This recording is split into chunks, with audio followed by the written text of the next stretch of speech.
If you grow tulips in pots or raised beds, then there comes a point in late spring where they've had their moment and then you're left wondering what to do next. So why would you actually lift tulips after flowering?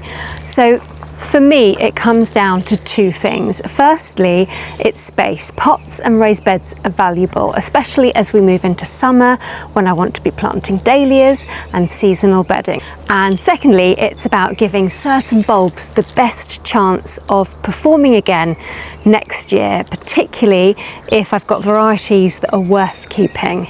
Now, not all my tulips get lifted, so anything in the borders I tend to leave to naturalise if it can, but pots and raised beds are a different story, and that's where lifting really comes into its own. The first thing to say is timing matters. You don't want to rush it, so as soon as the flowers go over, I deadhead them. That's really important. You are stopping the plant from putting energy into the seed and instead directing everything back into the bulb for next year's growth. Then I just leave the foliage. It might not look its best, but it's doing a really good job, and those leaves are feeding the bulb through photosynthesis, building it back up so it has enough energy to flower next year. So once the foliage has actually started to yellow very slightly, just before it completely collapses, that's when I start to lift. Tulips should actually come up very easily, and if they don't, it's often a sign that they weren't planted quite right. Ideally, you want them planted upright and at the correct depth. If they've been planted sideways or upside down, you'll often find that the stem snaps as you pull. And that bulb won't perform properly next year. It'll come back blind, so you'll get leaves, but you'll get no flowers. And at that point, it's actually best to compost the bulb and move on. Once lifted, I don't rush to clean them up. I actually store them with the foliage still attached. So I place mine into crates and I move them somewhere out of sight, behind the greenhouse or a shed. That works really well. The key thing is that they're still getting light. They need that continued exposure to keep photosynthesizing whilst the leaves die back naturally. I also make sure that they're slightly off the ground, and that helps with airflow, but more importantly it keeps them away from the mice, because tulips are a favourite, and if they find them then they won't last very long. And then the tulips stay there in their crates through early summer. I just leave them be. I don't fuss them, I don't water them, I don't put them in compost. I just let nature take its course. And by around August, when everything is completely brown and dry, I go back through them properly. I remove all the dead foliage, and then this is when I check each bulb. You're looking for anything soft, mouldy, any type of damage. Healthy bulbs should feel firm and solid, and if there are any that don't look right, then just discard them, because it's not worth risking spreading disease for next year.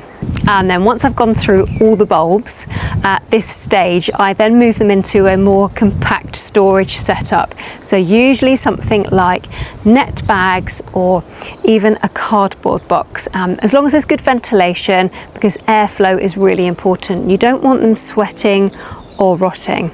Then they go somewhere dry and dark and cool. A shed or a garage is perfect. And then one thing I always mention is mice again at this stage, because by autumn food is scarcer and they will go looking. So I make a point of storing bulbs up high and well out of reach. Now, in terms of whether tulips will actually come back or not, well, it depends on the varieties. So a lot more of the modern showy tulips are bred for impact rather than longevity. So things like the large doubles or the elaborate parrot types, they often don't perennialize reliably. So you might get a second year, but the flowers tend to get smaller and less impressive. Where you have more success is with the simpler forms, like the Darwin hybrids. They are one of the best for coming back year after year. They've got strong stems, good flower size and they hold up well, just like these ones here. And then you've got single late tulips. They can also perennialize really nicely. And then some of the species tulips, they're excellent as well if you want something more natural and long lasting.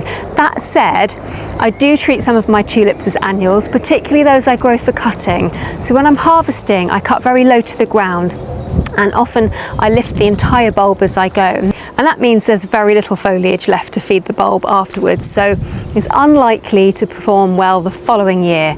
So in those cases I just compost the bulb and then replant fresh ones every year. The other thing people often ask me about is compost. I don't tend to change mine unless I've had a problem. If the tulips have been healthy, I will just reuse the compost for summer planting. Dahlias are quite happy in it, and so is most of the summer bedding. So I might top it up slightly with fresh compost or add a little bit of feed, but generally it's perfectly fine to reuse. If there's been any sign of disease though, then I will replace it, obviously, if they're in pots, because it's just not worth carrying that through into the next crop. But touch wood, I've always been pretty lucky with that. So really, lifting tulips is about making the most of your space and giving the bulbs the best chance of performing again. It's a job that's quite untidy at the time, but if you do it properly, it pays off the following spring when everything comes back strong and ready to go again. It's definitely worth it. And it also means that your garden keeps moving, tulips into dahlias, spring into summer, and then you're always thinking one season ahead, and that really is the heart of good gardening.